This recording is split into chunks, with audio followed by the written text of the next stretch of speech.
Of course, I'm like, It don't matter to me how I say it. Yeah. I'm still good. Yeah.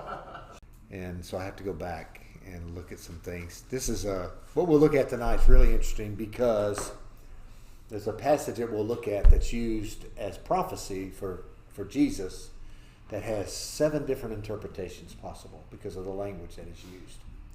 So because of Matthew, we are able to eliminate so many of them because of how he uses the passage. But I'm excited to look at that. Just as an example, Isaiah of passages like that have multiple language interpretation. I won't spend as much time on it anymore because you have the idea.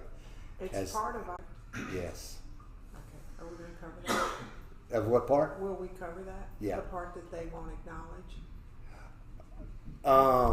Jesus, that the Jews won't accept? Oh, yes. Because it does. Yeah, we'll get to that because contemporary to their time event that is occurring, but it is also a prophecy. And so, yeah, there's a lot of discussion about are you allowed to do that? That's why Matthew's use of the Old Testament is so vitally important. We can't skip by it. And there's passages that he also uses, Matthew does, like when he quotes Micah, the Bethlehem passage where the innocents are slaughtered. He totally reinterprets that particular passage.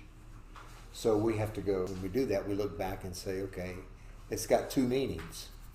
But God's never been bashful about providing us with 2 or more meanings relating to the present and the future, or to the present and the past. So in his first part, after Isaiah answers his call and God accepts Isaiah's willingness, he says, "Go and say to the people, keep listening, but do not understand. Keep looking, but do not perceive. Make the minds of the people dull, deafen their ears and blind their eyes. Otherwise they might see with their eyes and hear with their ears, understand with their minds, turn back and be healed." All of that refers to what is actually going to occur at the time of the exile. So we're still looking years ahead. So this is not his immediate burden, but it is one that he will fulfill later. The language that we hear in our ears that says it's present tense, perfect would be that I have run, meaning that I'm through running. It's already been completed. So that would be perfect tense. Bring forth out of this. It said the remnant's going to be here. A tenth will remain. And he doesn't mean a literal tenth. He's talking about. He's referring back to, worship. So what did you bring to God? Every 3 years, you brought a tenth as a part of your worship, and God received that with thanksgiving. It says. So now this tenth, he's retaining for himself.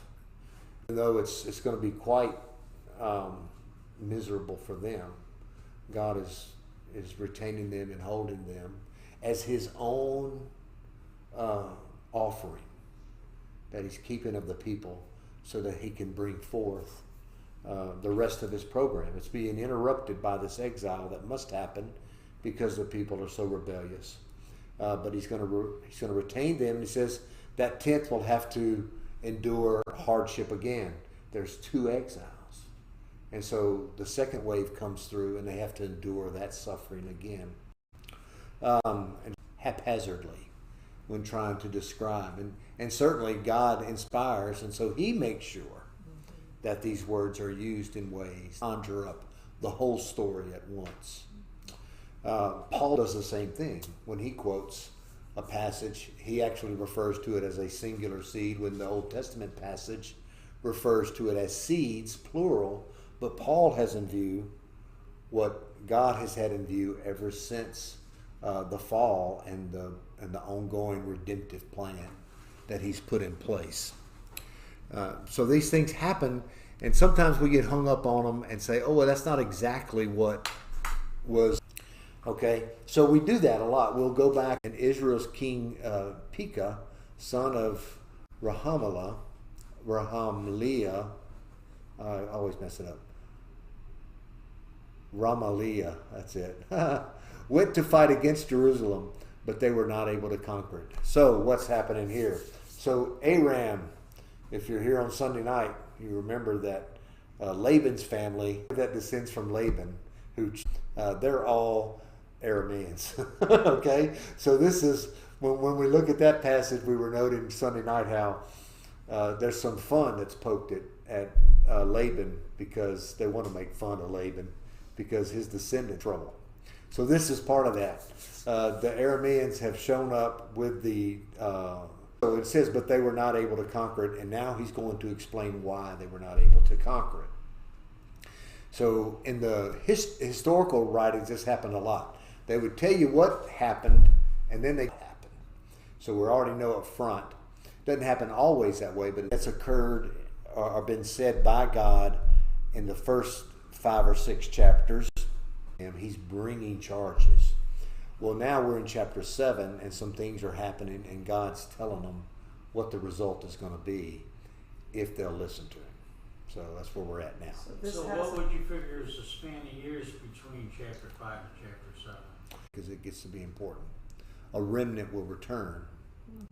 Okay? To meet Ahaz at the end of the conduit of the upper pool by the road to the launderer's field. For God's just telling him, he's telling him, go. He's going to be there, you're going to be there. And say to him, calm down, be quiet. So the idea is he's pacing the floor in the palace. He's wringing his hands. Oh, okay, so he says, calm down, be quiet. Don't be afraid or cowardly. This is the opposite of the just. Ahaz is now operating in the total opposite end of the spectrum from what Joshua did. Don't be afraid or cowardly, because these two are smoldering sticks. The fierce anger of Rezin and Ahaz, they don't line with the New Testament use. But because of the way the language is provided, they're possibilities. So we lay out all the possibilities, and we decide, okay, what is possible for this to be true and also for Matthew to be true. That's what we're basically coming down to. And this is how we do it. The virgin will conceive, have a son, and name him Emmanuel. Sometime during Ahaz's life, there's going to be a conception and a birth, and the child will be named Emmanuel, meaning God with us. Now, the kicker is, how can that be a virgin? Right? Yeah. So, Matthew clearly, and the Septuagint clearly uses the word here as a virgin. But in the Hebrew, it also has the meaning of a young woman. We read this, we're thinking, okay, how can this mean anything to Ahaz? This is purely prophecy that's going to be fulfilled several hundred years before. But really, it's not that clear when we read come about being able to use this as prophecy of Jesus. Well, first of all, because it is a virgin. It is a virgin that is going to give birth to Jesus. He's using the Septuagint and the Greek that understands the word to mean that. You got to remember, this is separated by several hundred years. Okay? So he is able to do that, and also the language occurs in the 1st century AD, where the same thing comes to fruition. So does that confuse you? So God's omnipresent. Then his name is Emmanuel confuses me too. That God with us? Mm-hmm. So Yeah. how could a son born to a young woman back then also be named Emmanuel? Because the word Okay. during that time, and probably all throughout, because it did mean God with us. So like Isaiah's son, not nearly as poetic. What did he name his son? I forget now. It's way up here, isn't it? Yeah. Jashub, which means a remnant will return. And you remember Hosea had all his children named to every time you called your kid for supper, everybody in the neighborhood was hearing, oh, remnant will return. You know, Jesus. Okay? Which means what? It will call him a man. Well, it means God saves. So not only is God with It us, means God sent. God saves. God So- saved. Yeah. Okay. So, and the word Jesus is a Greek translation of what Hebrew name? Joshua. Okay. So Yeah. it just has a dual thing. So it has because- dual- Well, yeah, because Yeah. it says in the last. It wasn't written as prophecy so much as it is that this double motion of God, that He works in His people and His message doesn't change, but it is fulfilled, and it's fulfilled in Jesus here. So everything that God intends to communicate through this, He also communicates through Jesus. To me, it is amazing that, for one thing, that after all that these people go through, they're carried into exile, they come back, they can't find they don't have a clear Hebrew text that's collected together, and all of it comes together at the right time to prepare for Jesus' arrival. I think it's great. So by the time he learns to reject what is bad and choose what is good, he'll be eating curds and honey. That can mean two things. Either he'll be eating the good things of life, or they will have gone the agrarian way and he'll just be living off the land. But before the boy knows how to reject what is bad and choose what is good, the land of the two kings you dread will be abandoned. So here we go. Before he is old enough to know right and wrong, these two kings are going to be carried off. Yeah. The Ephraim and the Assyrians are going to be carried off by the Ephraim and the Syrians are going to be carried off by the Assyrians. Okay, so this also gives a sense of a timeline. For Ahaz, we're not brought into that timeline later.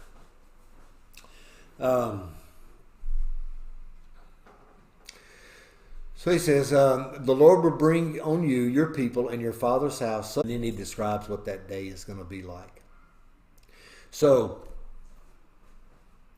what he's saying here is it was a bad day when the north and the south separated. God said that was like, I don't know what that would have felt like to God. But he's saying that what's about to come, there's never been a day like this since that day. He says, he will bring the king of Assyria. On that day, the Lord will whistle to the flies at the farthest end streams of the Nile and to the bees in the land of Assyria. So what he's describing here is he's bringing destruction. Flies from describing death. Flies come to death. I don't know if you've ever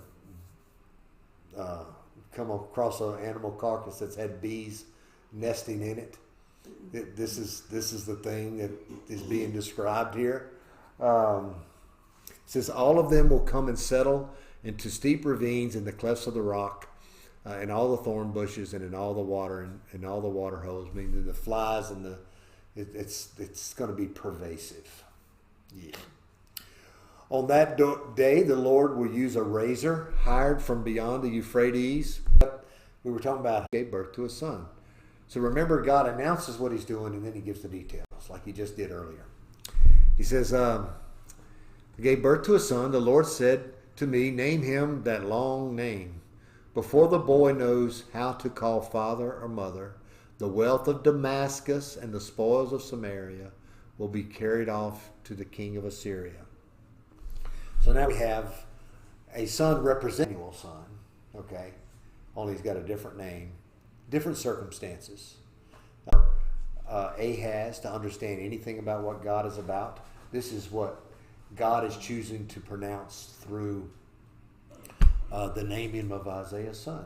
So every time Isaiah calls this boy's name into another country. So that's what he's doing here. And it's going to happen very quickly. It says, Then the Lord spoke to me again. Because these people rejected the slow flowing water of Shiloh and rejoiced with Rezin and the son of Ramahala, the Lord will certainly bring against them the mighty rushing water of the Euphrates River. So what he's saying is, you live in this nice, peaceful, I've provided you peace, the river. And why? Because they thought they were going to make friends with the Assyrians. Be reminding rushing water of the Euphrates River, the king of Assyria and all his glory. It will overflow its channels and spill over all its banks. It will pour into Judah, flood over it, and sweep through, reaching up to the neck a little bit. The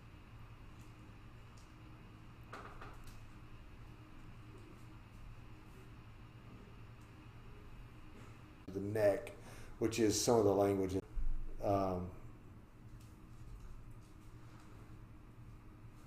Sorry about this. Same thing. So God is causing it, and He's in control. He says, this is what the Lord said to me with great power. I don't know if a lot of people approach God to come over them with great power. But Isaiah is saying that this was the sustenance of his ministry. It was the sustenance of his life. Otherwise, he would have fallen into the same rut that everybody else was in. That was the word I was looking for here, but it didn't give it out of the dictionary. So, really, treaty works better than is these treaties that they're making with other nations to try to protect them from what they fear is coming. And so he's saying, Isaiah, they may call it a treaty. You know better. It's not a treaty. It's kind of like their death warrant. Do not fear what they fear. Earlier, and Jesus says later, if you're going to fear the one who can has power over your body and your soul. Don't fear what they fear. Fear me. It says, do not call these people call poetry. Right, because that was every day. Yeah. Or just about. Yeah. Do not fear what they fear. Do not be terrified. You are to regard only the other gods, and they're going to fall into these same things. You start rubbing elbows with these folks, and you're going to wind up just like them. And Isaiah is saying, if you weren't speaking so strongly to me, I'd probably fall in with them just like everybody else. So once again, it's God's presence that determines, as Isaiah has. He will be a sanctuary, but for the two houses of Israel, he will be a stone to stumble over and a rock to trip over. Anybody know where that's quoted?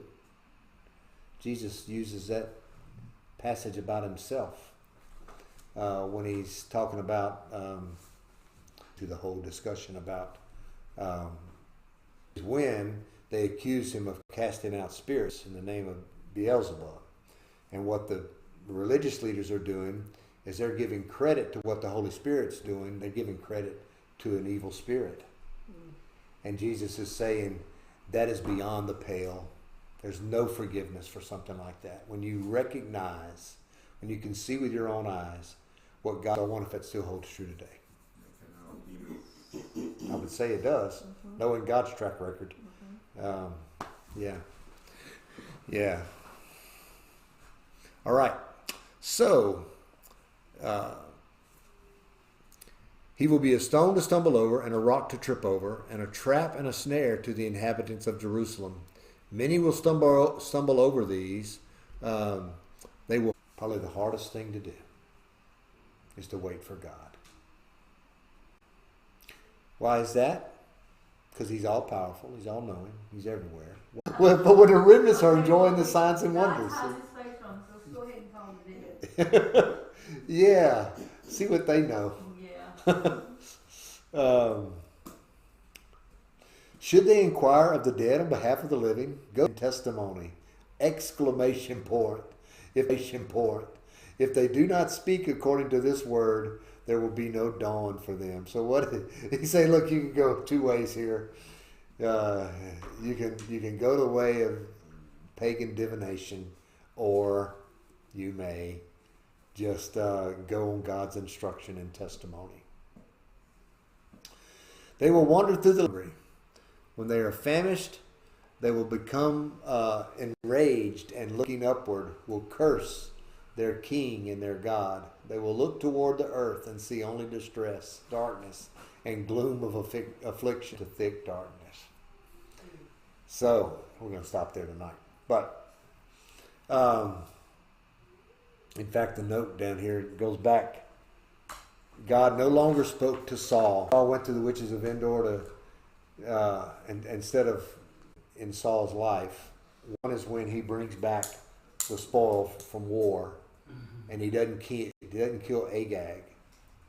And for 3 centuries later, the Agagites were always in Israel's face, giving them trouble, and it could have been. But he still spoke, talking to Broke Saul. camel's back. Yeah. It just Yeah.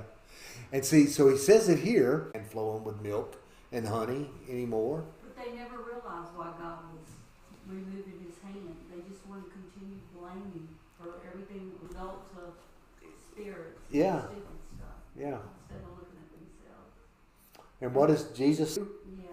You know, God kept speaking to you, but you killed the prophets. And see, it is interesting how this passage ties into what Jesus was saying about himself. I think it's in Matthew. And so the same thing here. They were divining spirits to lead them, and all the while, on top of their life with God, they were overlaying this other thing, where all of this was just show, and then.